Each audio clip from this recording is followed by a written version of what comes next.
NSI was founded in 2012 with the aim of normalizing the activity of strategic restructuring and creating sustained collaboration models that support more efficient, effective, and sustainable nonprofit organizations. With the support of 19 LA-based foundations since its inception, the Nonprofit Sustainability Initiative has supported about 250 organizations through 100 partnerships. The grants are provided in two ways. One is to support negotiation, to hire a skilled facilitator to help with the negotiation process. And the second round of grants is to support integration or the implementation of those collaborations. STEM prep schools really came about in large part because of NSI. We looked to grow, and when we wanted to, NSI came along and helped fund some of the consulting and some of the integration we needed to go from one high school to now serving 1,500 students across 3 schools as a network. NSI was very helpful about 5 years ago now, when Hillsides and Bienvenidos began a discussion moving toward an affiliation and a merger. Hillsides is a multi-service provider offering child welfare services and behavioral health services. We called upon NSI to provide us some support, and through the grant that we received from NSI, we were able to do the due diligence process and also beyond that, an implementation phase. The Arts for Healing and Justice Network is a network of 13 member organizations that do direct arts programming with young people in the juvenile detention setting and also in community sites. We received a negotiation grant in 2015 to explore the possibility of formalizing a network structure. And then we also got an integration grant later that same year to bring in a consultant to really help us through that process. Over the years, we've learned a lot about strategic restructuring alongside our grantee partners.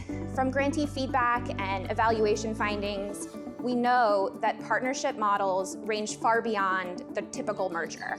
They include a spectrum of outcomes, such as fiscal sponsorship agreements, parent subsidiary models, back office consolidations, shared staff, programming, space, and even the creation of networks among several organizations. We've also learned about the importance of third-party consultants to help facilitate the negotiation. We now know that it's oftentimes essential to the process. They bring due diligence expertise, rigor, and objectivity to the process. And we've learned through our grantee partners that regardless of the outcome, whether or not the negotiation ends in an agreement, they tell us that the exploration process itself is valuable for the organization. The process that we employed was pretty extensive, very thorough. It took a full year.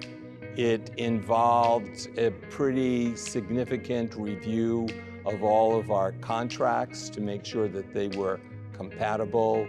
I looked at all of the requirements and how this affiliation, this merger, would impact our ability to fulfill and satisfy those public contracts. There were a number of things that we looked at: employee relations, benefits, how we might be able to create some equity between the workforce of both organizations.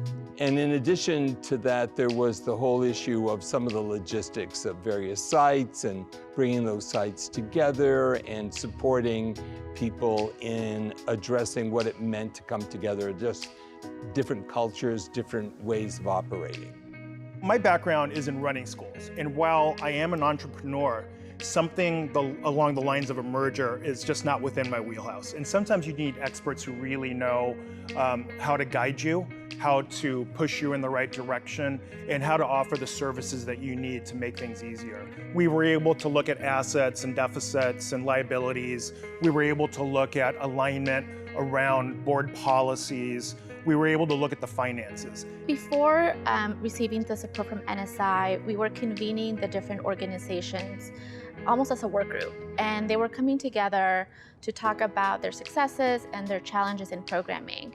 And we really saw the opportunity of how do we really formalize that partnership so that the organizations at the time would have a space to share resources and also expertise. We were able to bring on board external consultants to really talk to each of our founding members to talk about the work that they did, their financials, what were some of the challenges they were encountering, what did they need from this network structure, what was missing. With that funding, with that support, we were able to really have a very clear guide or pathway of our role as a network and how can we support the network members in our capacity as a collective. The short-term successes were pretty evident right away.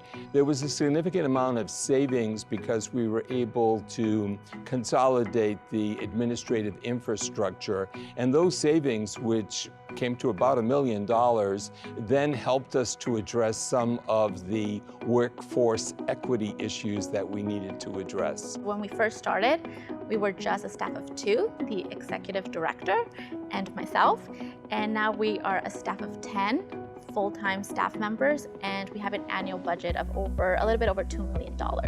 So we have really grown in such a short span of time as this collective.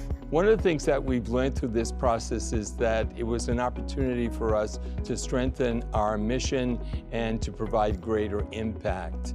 And as a result, we've established some criteria that allows an opening to be a lot more intentional and strategic about opportunities that there might be to affiliate and merge with other organizations. We're able to model effective collaborations, and that's something that has enabled us to have a united voice to amplify how the arts are crucial to justice reform. By having this group of organizations, we've also been able to tap into funding that was inaccessible before, especially public funding.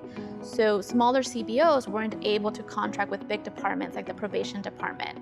So by having this network structure, we're actually able to funnel money from big departments into the smaller organizations, serving almost as a pass-through mechanism for our members. I would highly, highly encourage organizations to look into NSI, to talk to organizations that have gone through the process. We would not have been able to execute this merger without the support of NSI.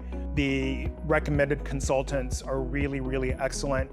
So many supports. What we hope for is that every nonprofit leader will be able to see strategic restructuring and sustained collaboration as a tool in their nonprofit toolkit that they can draw upon at any time to ensure their sustainability and that the change that they want to see in the world can truly happen. I think in the nonprofit sector, there's this mentality of scarcity of resources, that there's not enough. So as we were bringing these organizations together, we really learned that we can do and we can achieve a lot more by working together. And if it weren't for that belief in that collaborative effort, we wouldn't have been able to achieve what we've achieved to this day.